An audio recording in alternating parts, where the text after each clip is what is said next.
Hello friends, આપણી YouTube channel game changing સાયકોલોજીમાં આપ સૌનું હાર્દિક સ્વાગત છે.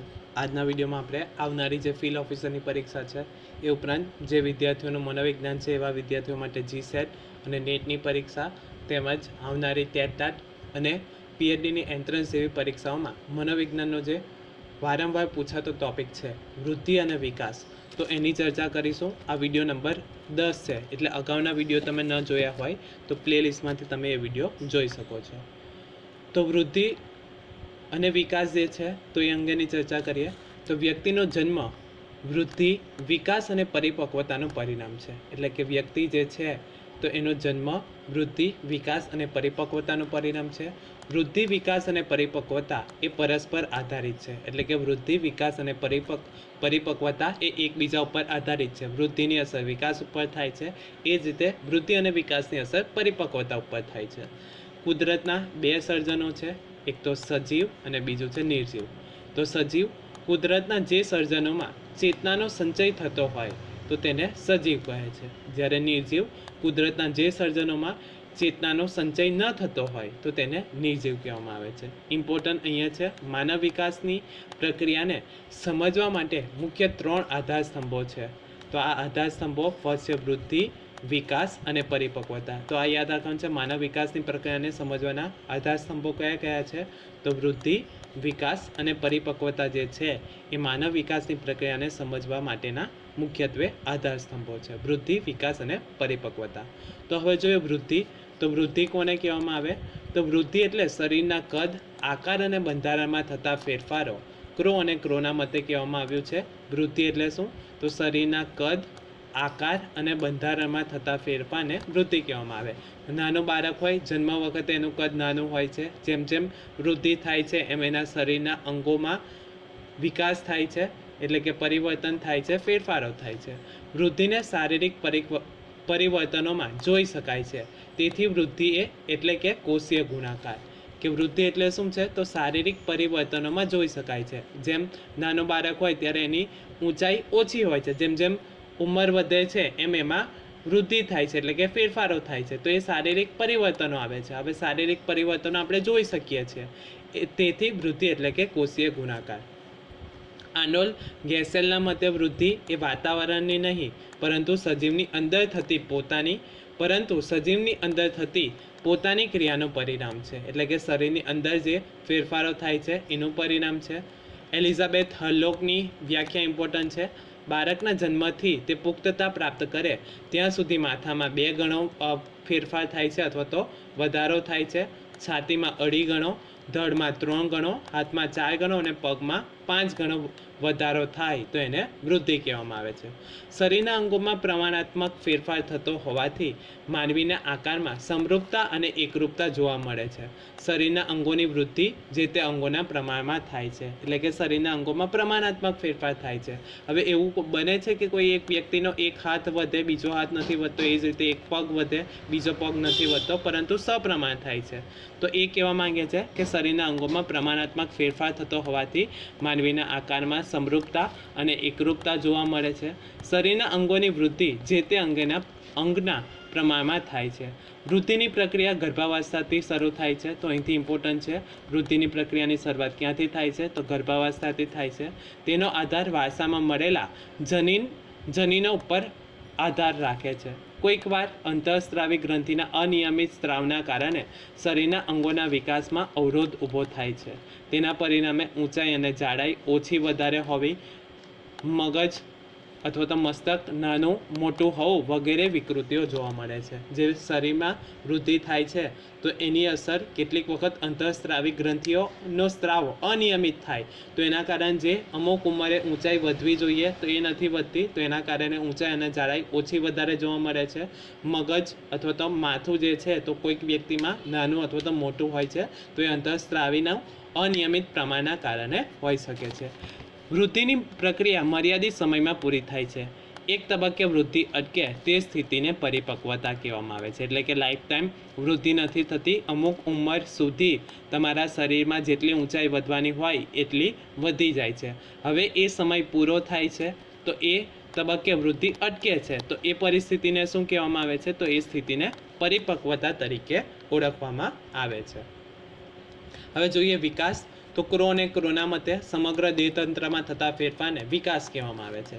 કે સમગ્ર શરીરમાં જે ફેરફાર થાય છે તો એને વિકાસ કહેવામાં આવે છે.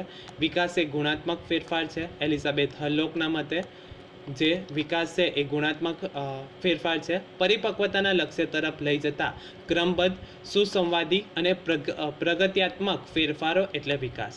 સ્કિનરના મતે વિકાસની પ્રક્રિયા ક્રમિક અને સતત ચાલતી પ્રક્રિયા છે. એટલે કે વિકાસ જે છે એ ક્રમિક છે, સ્ટેપ બાય સ્ટેપ ક્રમમાં આવે છે અને સતત ચાલતી પ્રક્રિયા છે.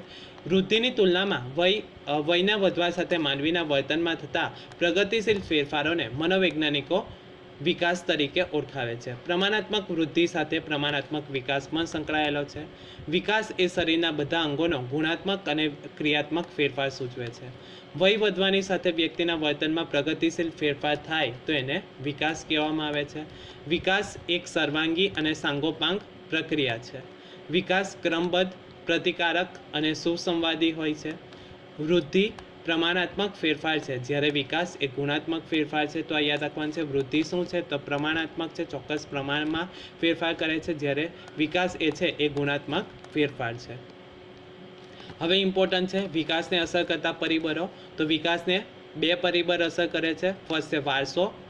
તો સમાન વારસો. તો એક જ જાતના પ્રાણીઓની દેહરચના મૂળભૂત રીતે સમાન હોય છે. એટલે કે આપણને જે માતા પિતા દ્વારા જે વારસો મળેલો હોય છે એના જેવું જ આપણા શરીરમાં દેખાય છે, અથવા તો આપણું શરીર એ પ્રકારનું હોય છે. ગાય, ભેંસ, હાથી કે માનવીની સંતતિ તેમની જાતિ જેવી જ હોય છે. આનું કારણ સમાન વારસો અથવા સમાન આનુવંશિકતા છે. વારસો બે પ્રકારનો હોય છે. આ ઇમ્પોર્ટન્ટ છે. વારસો કેટલા પ્રકારનો હોય છે? તો બે પ્રકારનો હોય છે. એક છે પ્રગત કે પ્રભાવી વારસો, જે આપણે સીધો જોઈ શકીએ છીએ, અને બીજું છે અપ્રગત કે પ્રચ્છન્ન વારસો, જે આપણે જોઈ શકતા નથી. તો પ્રગત કે પ્રભાવી વારસો, વ્યક્તિમાં દેખાતા પ્રગત લક્ષણો કે ગુણધર્મને પ્રગત કે પ્રભાવી વારસો કહેવામાં આવે છે. ફોર એક્ઝામ્પલ, આંખનો રંગ, વાળનો રંગ, શરીરનો બાંધો, વજન, ઊંચાઈ, એ બધું આપણે જોઈ શકીએ છીએ. તો એ કયા પ્રકારમાં આવી શકે છે? તો પ્રગત કે પ્રભાવી વારસો કહેવામાં આવે છે. જ્યારે અપ્રગત કે પ્રચ્છન્ન વારસો, તો વ્યક્તિના આંતરિક બંધારણમાં હોય પરંતુ બધા વારસામાં પ્રગટ થતા નથી, તેવા વારસાને અપ્રગત અથવા તો પ્રચ્છન્ન વારસો આપણે કહી શકીએ. જેને આપણે જોઈ શકતા નથી પરંતુ મહેસૂસ કરી શકીએ, તો એ અપ્રગત કે પ્રચ્છન્ન વારસો કહેવામાં આવે છે. તો વારસાના બે પ્રકાર, પ્રગત કે પ્રભાવી વારસો અને બીજું છે અપ્રગત કે પ્રચ્છન્ન વારસો તરીકે ઓળખવામાં આવે છે. બીજું અસર કરતું પરિબળ છે વાતાવરણ. વ્યક્તિનો જે વાતાવરણમાં વિકાસ થયો હોય એ વાતાવરણની અસર પણ વ્યક્તિ ઉપર પડે છે. તો વ્યક્તિના વિકાસ ઉપર વ્યક્તિ જે સ્થળ, ભૌગોલિક પરિસ્થિતિમાં જીવતી હોય અને વૃદ્ધિ પામતી હોય એની અસર પડે છે. તો વ્યક્તિના વિકાસ ઉપર વ્યક્તિ જે સ્થળે રહેતી હોય, એટલે કે જે સ્થળ રહે છે એ આજુબાજુના લોકો, એનો ઉછેર કઈ પરિસ્થિતિમાં થાય છે તો એની અસર પણ થાય છે. પર્યાવરણ બાળકને ઉદ્દીપન અને વર્તન માટેની ભૂમિકા પૂરી પાડે છે. તેથી જેવા પ્રકારનું પર્યાવરણ મળે છે તેવા પ્રકારનું વર્તન બાળકોમાં જોવા મળે છે. ત્યારબાદ ઇમ્પોર્ટન્ટ છે દુર્ગાનંદ સિન્હાએ બાળકના વિકાસના 3 ભાગો દર્શાવ્યા છે. ફર્સ્ટ ઘર, બીજું શાળા અને ત્રીજું સમવયસ્ક એટલે કે મિત્રો. તો દુર્ગાનંદ સિન્હાએ બાળકના વિકાસને 3 વિભાગો દર્શાવ્યા છે. ફર્સ્ટ છે ઘરની અસર પણ થાય છે, શાળા અને સમવયસ્કો એટલે કે મિત્રોની અસર પણ બાળક પર થાય છે. તો ફર્સ્ટ ઘર. તો બાળકની શારીરિક અને સામાજિક આંતરક્રિયાનો વ્યાપ નિવાસના સ્થળના ભૌગોલિક, ભૌતિક અને સામાજિક પર્યાવરણ પર આધાર રાખે છે. એટલે કે બાળકનો વિકાસ કેવો થશે? તો બાળકનું જે ઘરમાં એટલે કે જે કુટુંબમાં ઉછેર થયો હોય એ કુટુંબના લોકો કેવા છે, એનું ભૌગોલિક વાતાવરણ કેવું છે, સામાજિક પર્યાવરણ કેવું છે, આજુબાજુના લોકો કેવા છે, એના ઉપર આધાર રાખે છે. ત્યારબાદ છે શાળા. તો શાળાનો પ્રકાર કેવો છે, શિક્ષણનું માધ્યમ, શૈક્ષણિક સવલતો એટલે કે શિક્ષણની શું સુવિધા મળે છે, શાળાનું વાતાવરણ કેવું છે, શિક્ષકો કેવા છે, અભ્યાસના વિષયો, શિક્ષક અને બાળકના સંબંધો વગેરેની બાળકના વિકાસ ઉપર ઊંડી અસર પડે છે. એટલે કે શિક્ષક અને વિદ્યાર્થીઓ વચ્ચે કેવો સંબંધ છે એની અસર પણ થાય છે. અને લાસ્ટ છે સમવયસ્કો એટલે કે મિત્રોની અસર પણ વ્યક્તિ ઉપર અથવા તો બાળક ઉપર થાય છે. પડોશના અને શાળાના સમવયસ્ક મિત્રો, તેમની પ્રવૃત્તિઓ, તેમના વચ્ચે થતી આંતરક્રિયા, બાળપણના અનુભવો, બાળકને મળતી ચીજ વસ્તુઓ, ઘરમાં અને મિત્રમાં તેમનું સ્થાન શું છે, માન અને મોભો એટલે કે સમવયસ્ક મિત્રોમાં જે ગ્રુપ હોય છે એમાં એને માન મોભો મળે છે કે નથી મળતો, બાળકને મળતો આહાર વગેરે બાબતો બાળકના વિકાસ ઉપર ઘેરી અસર કરે છે. તો દુર્ગાનંદ સિન્હાએ બાળકના વિકાસના 3 વિભાગો દર્શાવ્યા છે. ફર્સ્ટ ઘર, શાળા અને થર્ડ છે સમવયસ્કો અથવા તો મિત્રો. ત્યારબાદ છે પર્યાવરણના બાહ્ય સ્તરના ઘટકોની પણ અસર થાય છે. ફર્સ્ટ છે સામાન્ય ભૌતિક વાતાવરણ. તો બાળકના વિકાસમાં ભૌગોલિક વાતાવરણનું આગવું મહત્ત્વ છે. ગરમ કે ઠંડો પ્રદેશ, સમતલ કે પર્વતીય પ્રદેશ, રણ પ્રદેશ કે જંગલ પ્રદેશ વગેરેની વિવિધ અસર બાળકના સ્વભાવ, રીતભાત, વિચારો, કામ કરવાની શક્તિ, શારીરિક બાંધો વગેરે પર પડે છે. એટલા માટે જ પર્વતીય વિસ્તારમાં રહેતા લોકો જે છે તેમનો શારીરિક બાંધો જે હોય છે એ ખડતલ જોવા મળે છે. ત્યારબાદ છે સંસ્થાકીય માળખું, એટલે કે જે તે સંસ્થામાં કામ કરે છે અથવા તો આ માળખામાં જ્ઞાતિ, વર્ગ, ધર્મ વગેરેનો સમાવેશ થાય છે. એટલે કે સંસ્થાકીય માળખું વ્યક્તિ જે જ્ઞાતિનો છે એ જ્ઞાતિ, વર્ગ, ધર્મ વગેરેનો સમાવેશ થાય છે. જ્ઞાતિ, વર્ગ અને ધર્મ વ્યક્તિના વર્તન પર મર્યાદાઓ મૂકે છે કે તમારી ધર્મમાં અમુક રીતે વર્તન કરવું, અમુક વર્તન ન કરવું, તો એ રીતે મર્યાદા મૂકવામાં આવે છે અને અમુક પ્રકારની પ્રવૃત્તિઓ કરવાનો નિર્દેશ કરે છે. ગ્રામ્ય સમુદાય, નગર સમુદાય અને આદિવાસી સમુદાયમાં રહેનારા લોકોના વર્તનમાં અનેક તફાવતો જોવા મળે છે. કે ગ્રામ્ય વિસ્તારમાં રહેતા લોકો જે છે તેમની વિચારસરણી અલગ પ્રકારની હોય છે, શહેરી વિસ્તારમાં રહેતા લોકોની વિચારસરણી અલગ હોય છે, એના કારણે વર્તનમાં તફાવત જોવા મળે છે. એ જ રીતે આદિવાસી સમુદાયના લોકોના વર્તનોમાં પણ તફાવત જોવા મળે છે. લોકશાહી, સરમુખત્યારશાહી અને સામ્યવાદી વિચારસરણી ધરાવતા દેશોના કુટુંબમાં ઉછરેલા બાળકોના વર્તન અને વિચારોમાં ખૂબ જ તફાવત જોવા મળે છે. એટલે કે વ્યક્તિનો ઉછેર કઈ રીતે થાય છે, લોકશાહી રીતે, સરમુખત્યારશાહી અને સામ્યવાદી વિચારસરણી ધરાવતા દેશોમાં જો એનો ઉછેર થયો હોય, એ જ રીતે એવા કુટુંબમાં ઉછરેલા બાળકો હોય તેમના વર્તન અને વિચારોમાં પણ તફાવત જોવા મળે છે. ત્યારબાદ છે સામાન્ય સુવિધાઓ. તો પૌષ્ટિક ખોરાક અને પાણી માનવીના જીવનની મૂળભૂત જરૂરિયાતો છે. આ સામાન્ય સુવિધાઓ બાળકના શારીરિક અને માનસિક વિકાસ તેમજ તંદુરસ્તી ઉપર અસર કરે છે. વ્યક્તિના રસ, રુચિ અને યોગ્યતા પ્રમાણે આ સુવિધાઓ પ્રાપ્ત થાય તો વ્યક્તિનો સુયોગ્ય વિકાસ થાય છે.